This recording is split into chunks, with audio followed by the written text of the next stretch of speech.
Hi, everyone. Welcome again to the White House Travel Blogger Summit on Study Abroad and Global Citizenship. It's been an exciting morning. You're learning the best part of the White House, which is the access and getting through waves. But we're happy to have you, and it has been really an honor to put this all together. I feel like I know all of you after reading all of your blogs and learning about how you feel about travel and inspiring youth. And there's no one better to talk about inspiring youth. Around these parts, we call him the inspirer of dreamers. He has a certain affinity for a country named Burma, and he is the assistant to the president and deputy national security advisor for strategic communications and speechwriting. Out of memory. He's also my boss, and he's amazing. Ben Rhodes.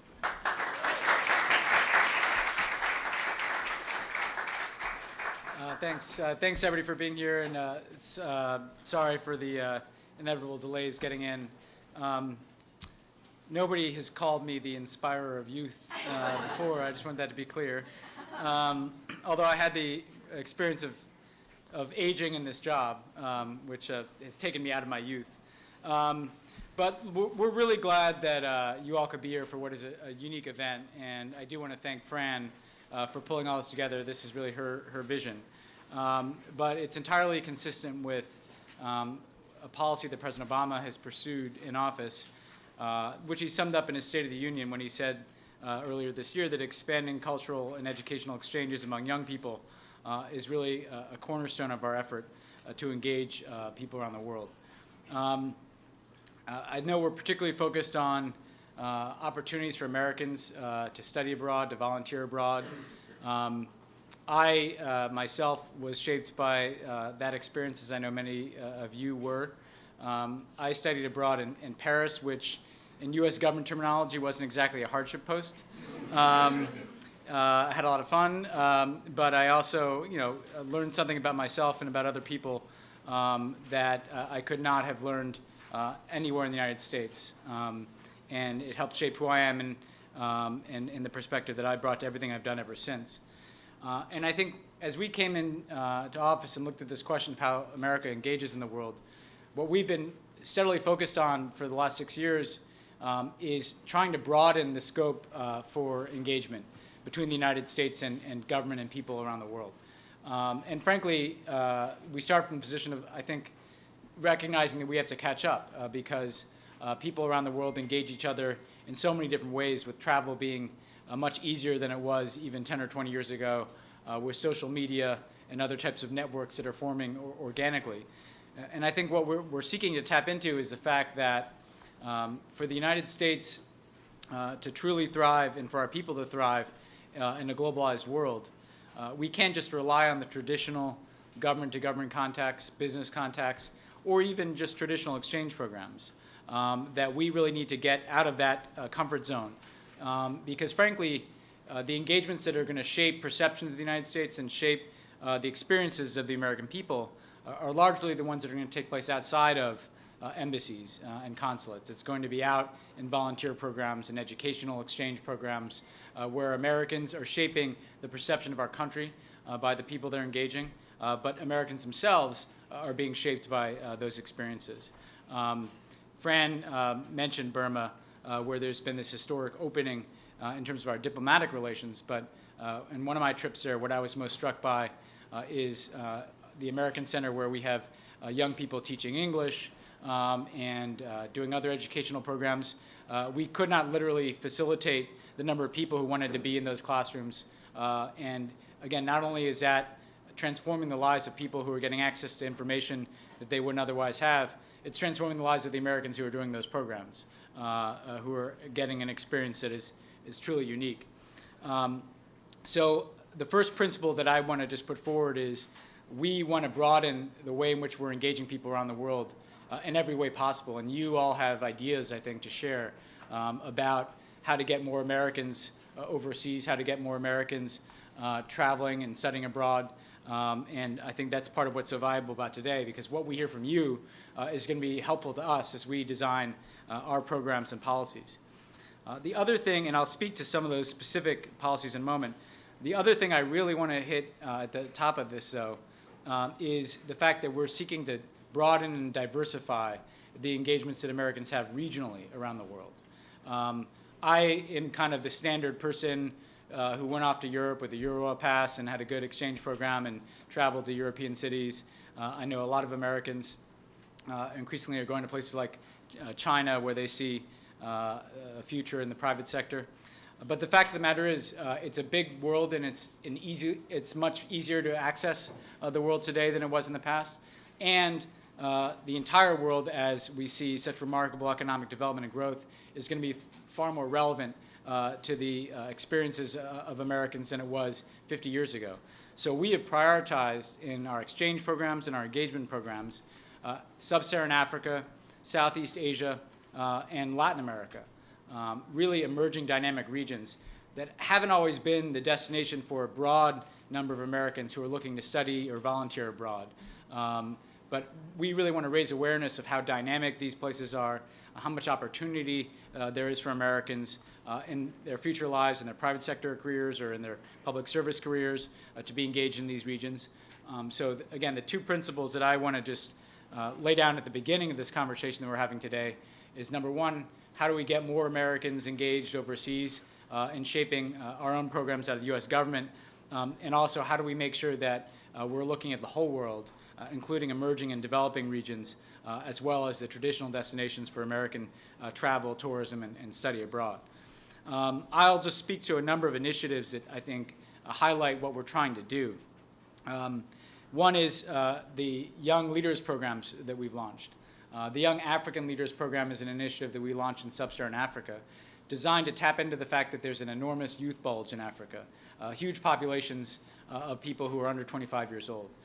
And every single African country is a part of this program.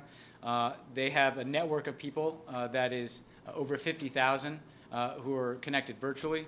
We have an exchange program where we bring several hundred Africans here to the United States for mentorship, executive leadership training, and professional opportunities, and they're able to engage with Americans. And we want to connect Americans who are going to Africa with this growing network of very impressive young Africans who are participating and engaging with the U.S. government in this way. We recently broadened that to a Young Southeast Asian Leaders Program that is in the 10 ASEAN countries of Southeast Asia, recognizing there, too, that we have an enormous youth bulge that we want to tap into and forge relationships. There's a program that we've been very invested in the Americas called 100,000 Strong in the Americas.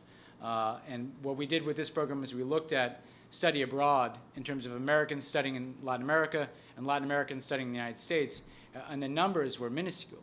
Given the bilingual nature of our society and given how much commerce and education and science crosses the border to our south, we wanted to hit the number of 100,000 Americans traveling and studying abroad, I should say, in Latin America, and 100,000 Latin American students coming here to the United States.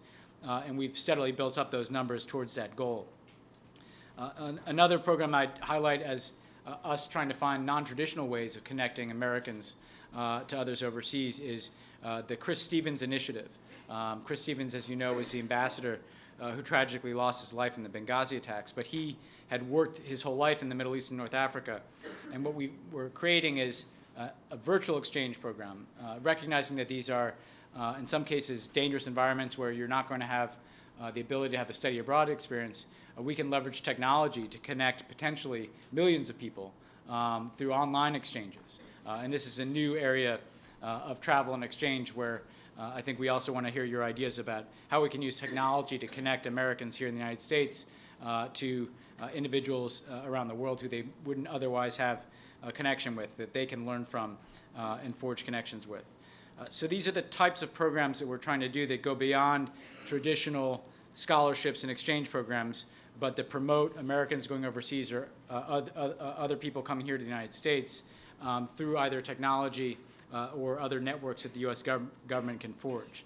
The Peace Corps has really tried to go out of its way to align its volunteer opportunities with these emerging regions. And I know you have the Peace Corps director here later today. She's done some extraordinary things in broadening the way in which people can apply to the Peace Corps. You can now specify, for instance, where you'd like to go. which can make it a more attractive option for people rather than just being plunked down somewhere at random. There's an ability for people to say, I want to be in this country, this region, and shape their Peace Corps experience. We've already seen that dramatically lead to an increase in Peace Corps volunteers, which is something that's very important as we, again, seek to broaden the aperture in U.S. engagement around the world. So this is something that we're putting a lot of resources into, and we're doing it, again, not just out of some altruism. We believe it's in America's interest that to keep up in today's world, to prepare young people to succeed, their education abroad, their contacts abroad, their knowledge of foreign languages and cultures, that's going to be an asset that they're going to carry with them throughout their entire lives. Similarly, if we are engaging young people overseas, those are relationships that are going to benefit us as a country. Whether or not those people become leaders in government or industry in their countries, those are going to be important contacts for us. When we saw, for instance, so many protests taking place in the Arab world beginning in 2011, oftentimes there were young people participating who we might not know from our traditional embassy engagements, but who we did know because of an exchange program, because they had participated in a U.S.-sponsored exchange program, because they had a contact of somebody that they'd met through an entrepreneurship program. The more we're broadening the way in which we're engaging societies abroad, the more we're going to get to know the future leaders of tomorrow in countries, particularly as countries become more democratic going forward. We recognize that this is not a U.S. government effort alone, and in some cases it shouldn't be a U.S. government-led effort.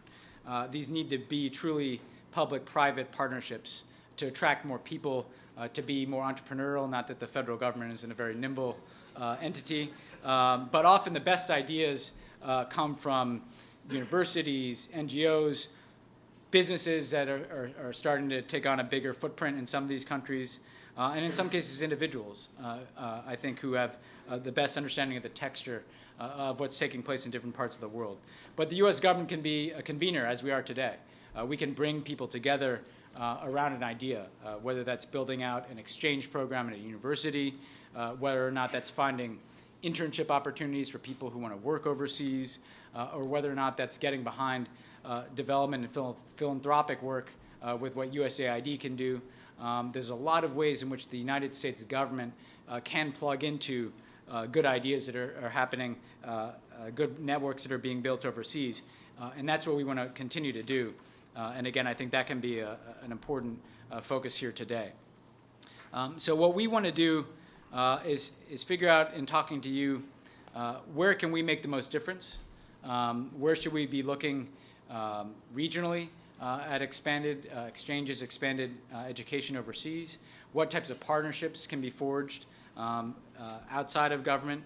All of you, I think, will have good ideas about how to do that. The other thing, though, that we want to, I think, focus on today is how we can raise awareness for Americans of the opportunity and the value of travel and study abroad. Because oftentimes it's kind of by chance. Think back at your life at how coincidental it is that something happened that might have changed the course of your life. You happen to have a teacher who pulled you aside and said, hey, have you ever thought of studying abroad? Or you may have had someone in your family who came from another country who recommended that you pursue travel or an interest in that country. That's a chance that some of us had, but it's a chance that everybody should have. And that includes people who come from less privileged backgrounds, people who might think that this is out of their reach, people who might think that they're not in an income bracket. Oh, study abroad, that's for someone who has a lot of money. That's for someone whose parents travel with them overseas to Europe. That's not the message that we want to convey.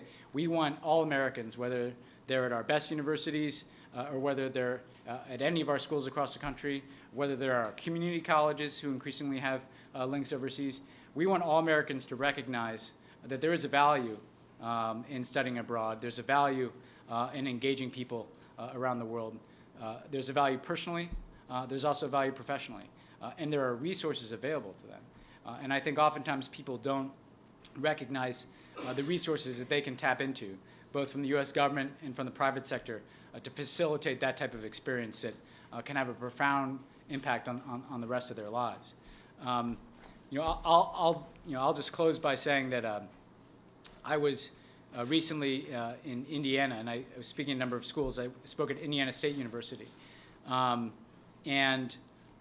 was interesting is there was a significant number of students who were from the Middle East who were studying there.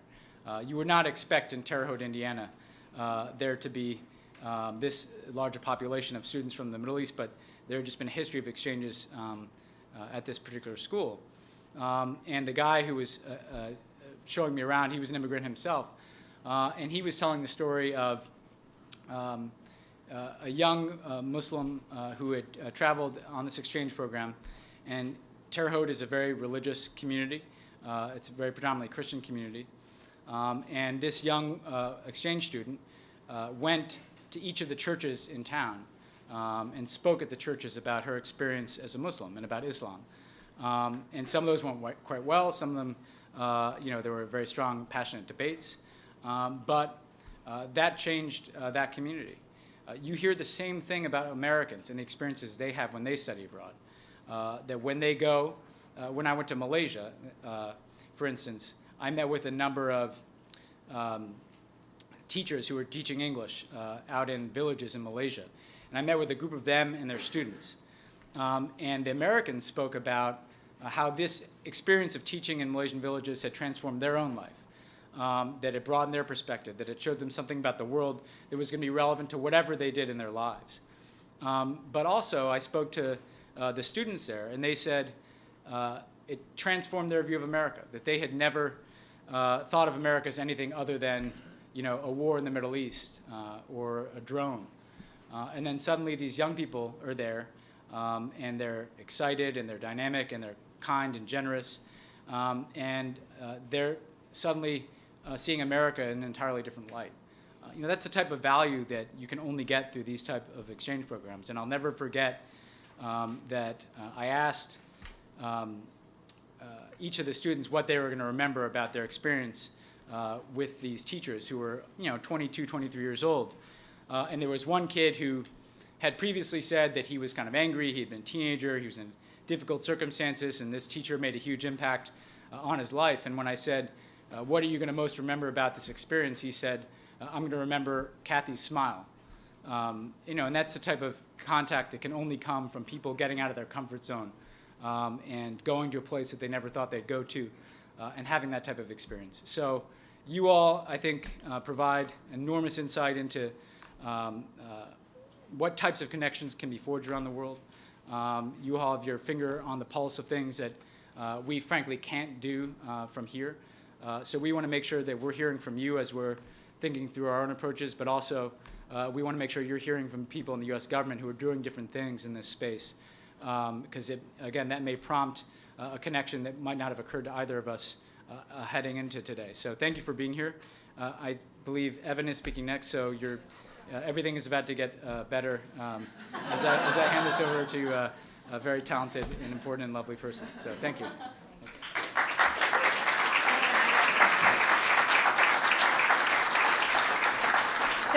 So just before we hear from Assistant Secretary Evan Ryan, we have another surprise guest from the West Wing, another great personality, Dennis McDonough, who is the Chief of Staff and the President's right hand.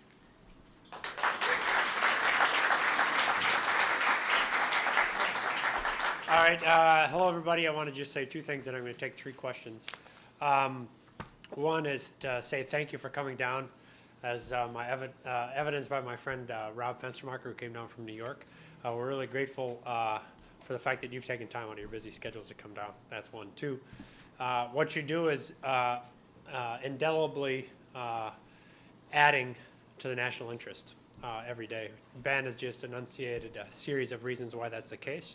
I see it every day in what I do, the people we hire in the United States government, and the economic impact of travel and study abroad having on not only the economy today, but our economic competitiveness over time. And I know you've been getting those numbers from some of the folks who have come talk to you during the course of this period, but let me just underscore that again. And third is that our hope is simply that you leave here mindful of the fact that the President and all of his team and Secretary Kerry and Evan and her team really appreciate what you're doing. We are able to better influence world events because of what you're doing, and we hope that that adds even additional enthusiasm for you and for your teams in what you're doing as a matter of course. The rest of my remarks, I'm going to assume that you can incorporate into the record. And why don't I take a couple questions and I'll get out of your hair. Just one thing is there's no hand around mic, so it may not be. You may just have to elevate your voice, so to speak. So, any questions? Where did you study abroad? I studied abroad in Spain in 1991. Fascinating time. The United States was, as you'll recall, under the leadership of President Bush and Secretary Baker, gearing up for and then carrying out the war to liberate Kuwait. I remember at the time being fascinated and also being very confused and trying to understand in Spanish newspapers what was going on. But it gave me, first of all, a wonderful country. Second of all, a great opportunity to hone my language skills. Third of all, it was a particularly exciting time to be an American abroad. I think there's oftentimes that's the case. It felt to me, given the lead up to what we now call Gulf War I, was a very intense period. So I'll always remember it. And I'm hopeful now as my kids grow older that they'll have a similar experience. Yeah. I'm wondering what the White House is doing in particular as it relates to public service, so whether it's Peace Corps or Teach for All, in addition to the study abroad, is that sort of part of the program that you're thinking through? Yeah, well, we have a social innovation office, and its head just walked in and just walked out. Oh, so there he is, Jonathan in the back. So this is a fundamental tenet of the president's term in his presidency and his 2 terms here in the White House, where we're trying to underscore that service in many of the ways that you just talked about, as well as teaching, straight up public school teaching here, military service, service in the development agency at USAID, service in the foreign service are fundamental tenets of America's strength. You'll hear him talk about that in a variety of public settings.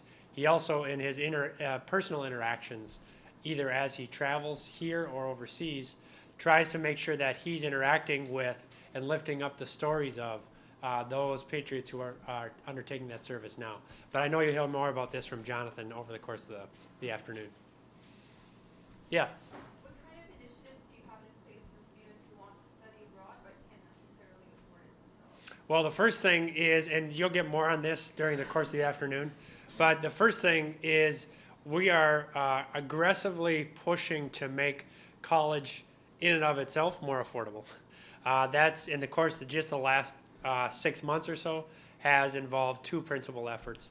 One is we're trying to use the power of transparency in the market through a college rating system to make clear what students are paying and what they're getting for a result of what they're paying. This is a controversial idea, and frankly, many of our traditional friends are not particularly happy with it.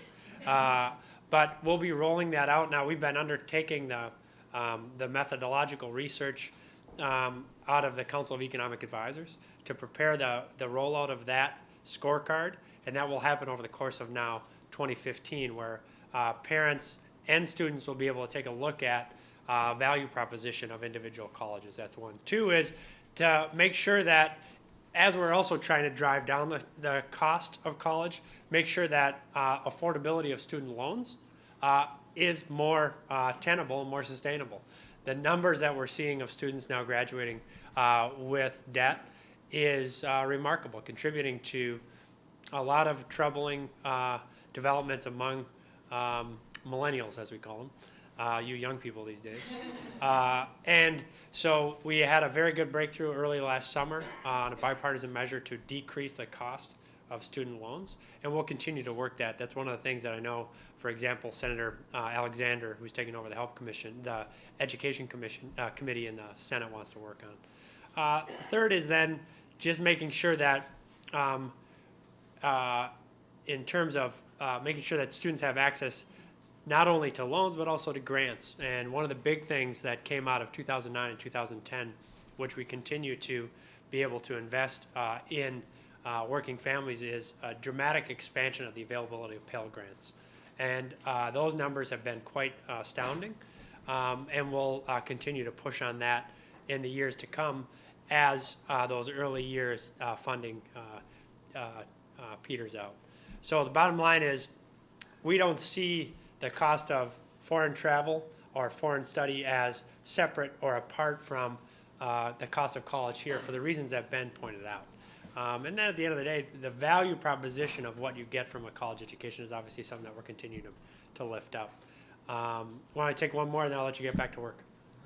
Speaking of finances, as the mother of a junior in high school, Uh-oh. study abroad program this summer, it's not cheap. No. Are there any thoughts there you could incentivize us with taxes? That's a good idea. Let me. Hey man, that's believe me, people come in here arguing making similar arguments all the time. Look, chances are we are working that. I just don't know. But let me take that one. I have kids. If you get your number here, I guarantee you somebody will. Probably better your email. But look, as somebody, I have kids themselves who are going to foreign language immersion school. It's a big goal of mine to make sure that when they come out of the back end of this public schooling, that they are able to compete for international and American jobs against foreign kids. And so that's an investment in our future, and we ought to make sure that our tax code and our federal investments are investing in those things that are going to make us most competitive over the course of time. And that this is surely a good investment. And I hope that you guys at the end of your time here this afternoon feel like it was a good investment to come down to Washington. I know it was kind of wet and kind of soggy coming in, but I'm really grateful to have had the opportunity. I know you're going to hear from Assistant Secretary Ryan, so thanks a lot for everything that you guys are doing, and keep up the good work. Okay.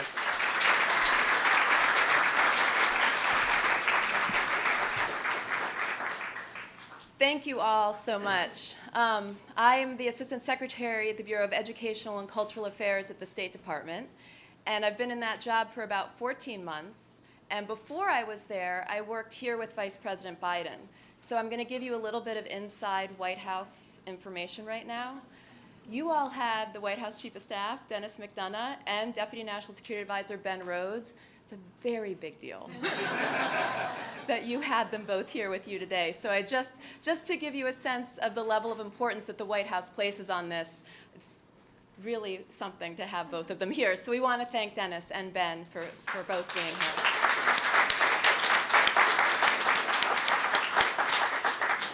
I would also like to particularly thank Shannon Green and Fran Haluba, who have been leading the charge here and working on this. We really want to thank them for all of their work in convening this important group.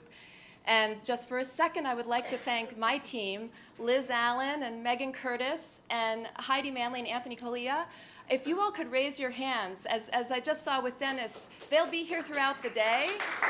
So not only did they help, but they're here to answer questions. If you have questions about the work that we do. So we just want to thank them and say that we're here to be helpful. So this is exciting for us from the Bureau of Educational and Cultural Affairs, which we call ECA, because this is our work. This is exactly what we do day in and day out. It's an important function of the State Department that is particularly aptful for a group of movers and shakers like yourselves who share the same belief that we do: the importance of traveling abroad. As Edward R. Murrow famously said, the real crucial link in international exchange is the last 3 feet, which is bridged by personal contact, one person talking to another. Travel is the means of that last 3 feet. Travel opens doors for young people to cross socioeconomic, cultural, and geographic borders, to engage in people-to-people connections, to increase mutual understanding, and to collectively solve global challenges. The United States is a leader in many global fields, including higher education, And one of our goals at the State Department is to help ensure that young Americans, our next generation of leaders, have the international skills they want and need for a globalized 21st century workforce. We know the interest is there. Over half of US students enter university with expectations of participating in study abroad. However, fewer than 10% actually take part in study abroad over their entire academic careers. In 2012 to 2013, the total number of US students taking part in study abroad was under 300,000. On the surface, this number sounds terrific until you realize this is only 1.5% of the almost 20 million American students enrolled in US higher education during the same period. 1.5%. It's a very stunningly low number. 15 years ago, there were nearly 130,000 US students studying abroad, with this number more than doubling by 2012-2013 to 289,000. Yet with the current rate of annual growth, which is approximately 2%, it will take another 35 years to double again. This is not acceptable. We must do better, and we can do better. American students face many real and perceived constraints to studying abroad. They may be hesitant to take leave from the universities and colleges where they study, fearing a loss of progress towards their degree completion. For those who rely on income derived from employment, both the short-term loss of income as well as potential increased cost of education for study abroad may prove too daunting. It is always difficult to say goodbye to family and friends who may worry about your safety and your security. It is also intimidating to navigate daily life in a foreign culture and language, and students may also express concerns about missing out on events and activities while away from their home campuses. Nevertheless, we firmly believe that encouraging American students to study abroad is a strategic imperative for the United States, and responses from students who are returning from international experiences validate the importance of study abroad on a more personal level as well. Of the 20 million US students in higher education, they are represented as follows: 62% white, 14% African American, 13% Hispanic, 7% Asian Pacific Islander, and 1% Native American. Within overall study abroad, the balance is more skewed at 76% white, 5% African American, 8% Hispanic, 7% Asian Pacific Islander, and less than 1% Native American.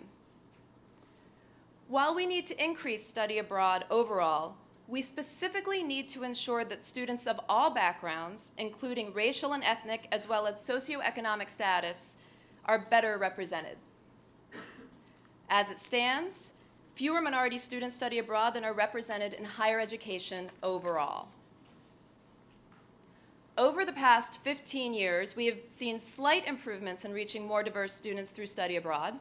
Between 2000 and 2012, minority representation in international study has seen an increase from 16% to 24%, with over 68,000 minority students studying abroad during the 2012-2013 academic year.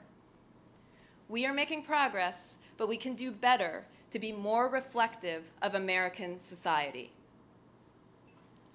While we must strive to improve diversity and study abroad participation, we must do likewise in the choice of destinations. 15 years ago, over 60% of US students taking part in study abroad traveled to Europe. And as you heard, we had Dennis McDonough, Ben Rhodes, and I'll say I myself studied in London, I will say, followed by 15% to Latin America, and with single digits for all other regions of the world. The current picture of international study shows improvement with a greater diversity of study abroad destinations. As was the case 15 years ago, Europe remains the primary destination for Americans studying abroad. And while overall numbers of Americans studying in Europe have increased, the percentage has fallen actually from 63% to 53% over this time period. Even so, 32% of all US students taking part in study abroad currently travel to one of only 3 countries in Europe: the UK, Italy, and Spain. Latin America, a focal point of the President's 100,000 Strong in the Americas initiative, which Ben mentioned, has seen an increase over the last 15 years with an overall doubling in numbers currently standing at 16%. And within the region, Brazil has increased 7-fold in the same period of time. Asia, over the same time frame, has seen considerable growth, doubling its share from 6% to 12%. And China, another White House priority country for study abroad, is one of only 2 countries over 15 years to rise into the top 10 destinations for US students studying abroad, with a significant increase from 2% to 5%. With fewer than 10% of US students taking advantage of study abroad opportunities, that leaves over 90% of American students without this vital component as part of their education.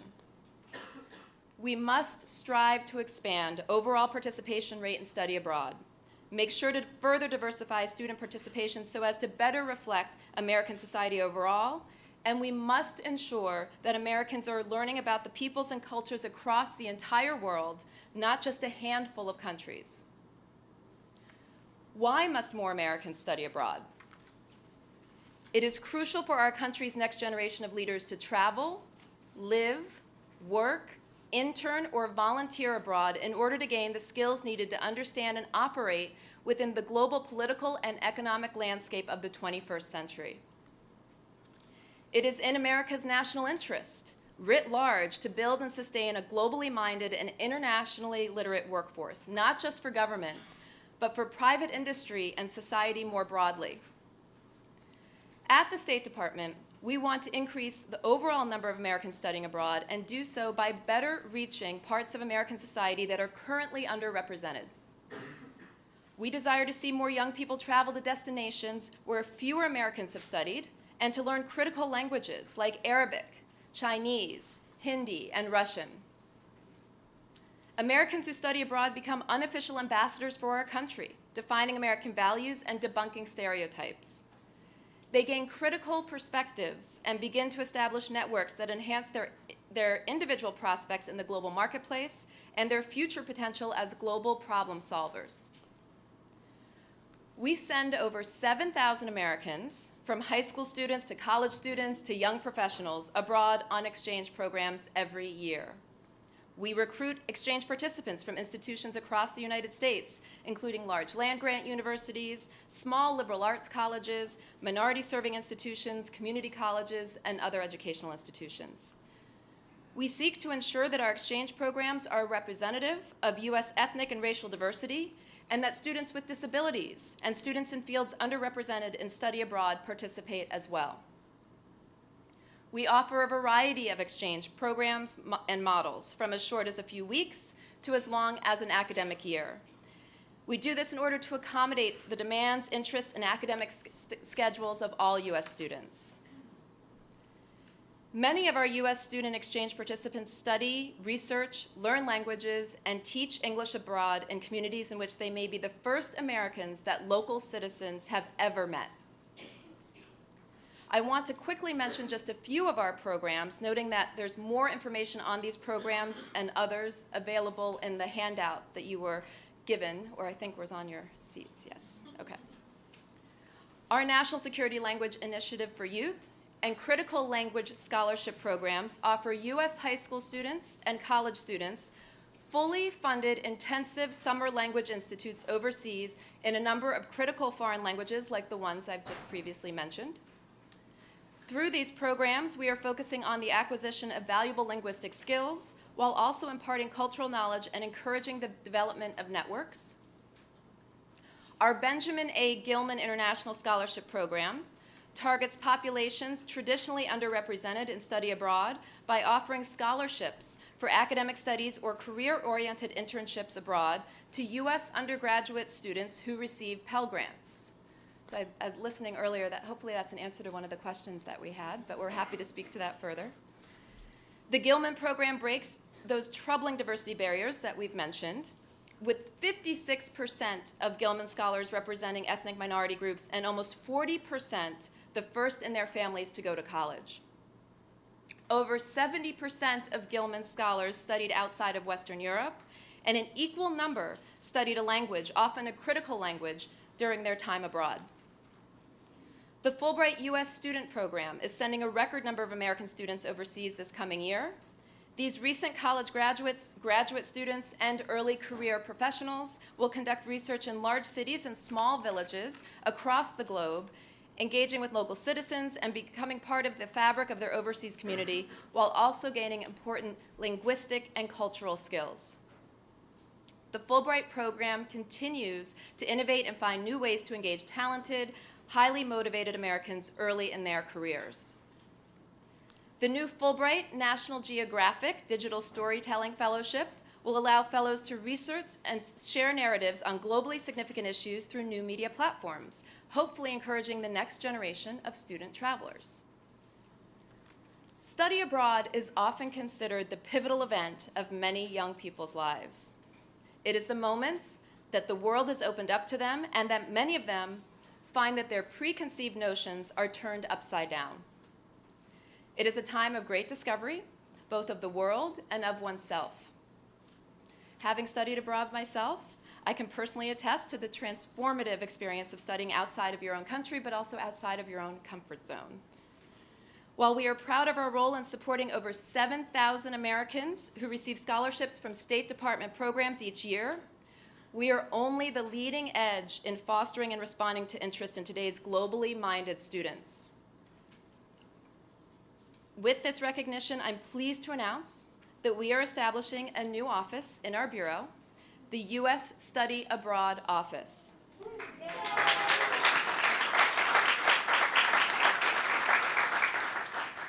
This office will manage some of our premier study abroad programs and advocate alongside the broader community for the benefits of study abroad, including to students, parents, faculty, administrators at colleges and universities, private sector representatives, and many others. So we're very proud of this. It's a big part of why we're excited you all are here today. And we're also excited to announce as well our partnership with the Institute of International Education and College Week Live to launch their first ever virtual U.S. Study Abroad Fair that will be taking place on February 25th online and everywhere. And again, my team, everybody who's here can help answer questions about that, but we're excited to announce that. So that's February 25th. All in all, we are fully engaged in expanding study abroad opportunities to American students throughout the country.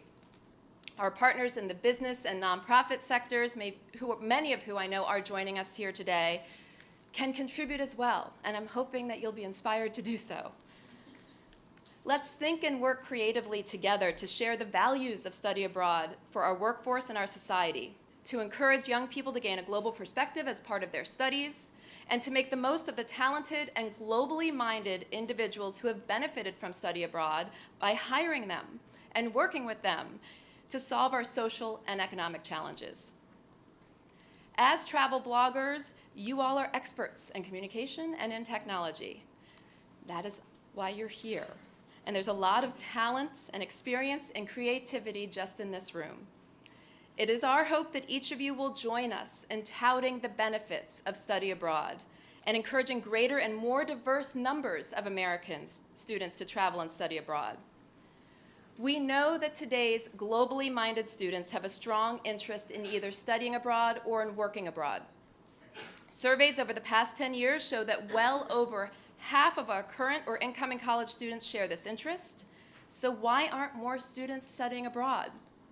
How do we get greater and more diverse numbers of American students to surmount real and perceived barriers so they can actually act on their interest and study abroad? These challenges are the ones that we hope to transcend, and we hope we can count on all of you to join us in that effort. So we encourage you to share the message that you hear today.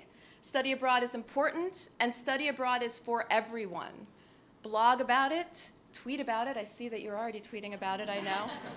And I want to thank you all for joining us here today. Thank you.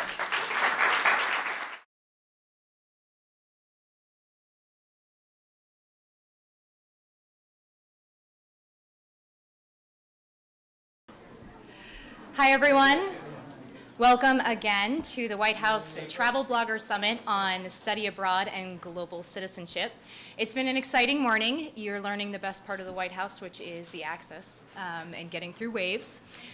But we're happy to have you, and it has been really an honor to put this all together. I feel like I know all of you after reading all of your blogs and learning about how you feel about travel and inspiring youth. And there's no one better to talk about inspiring youth. Around these parts, we call him the inspirer of dreamers. He has a certain affinity for a country named Burma, and he is the assistant to the president and deputy national security advisor for strategic communications and speechwriting. Out of memory. He's also my boss, and he's amazing. Ben Rhodes.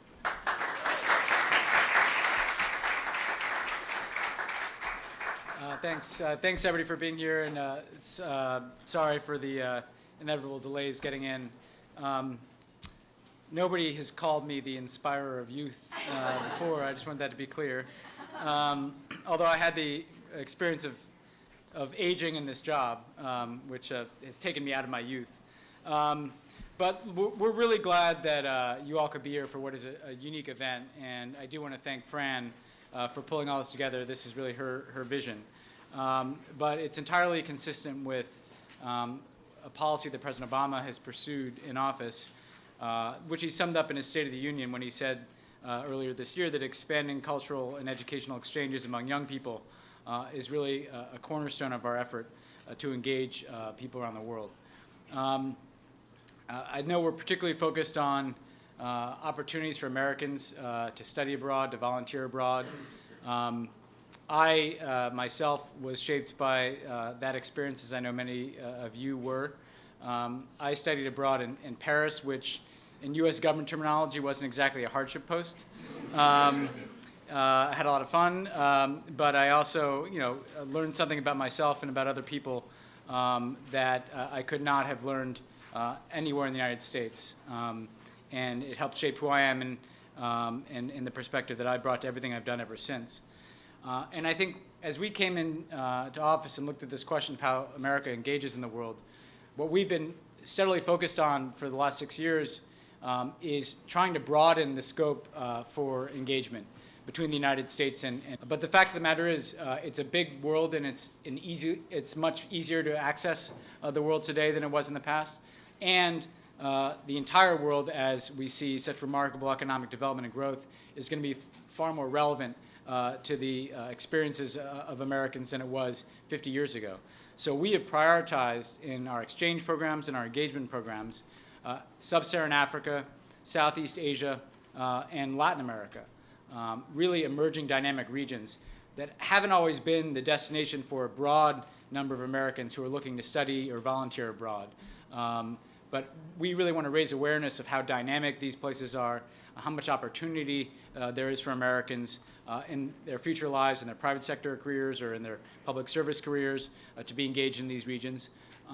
Again, the two principles that I want to just lay down at the beginning of this conversation that we're having today is, number one, how do we get more Americans engaged overseas in shaping our own programs out of the U.S. government, and also how do we make sure that we're looking at the whole world, including emerging and developing regions, as well as the traditional destinations for American travel, tourism, and study abroad.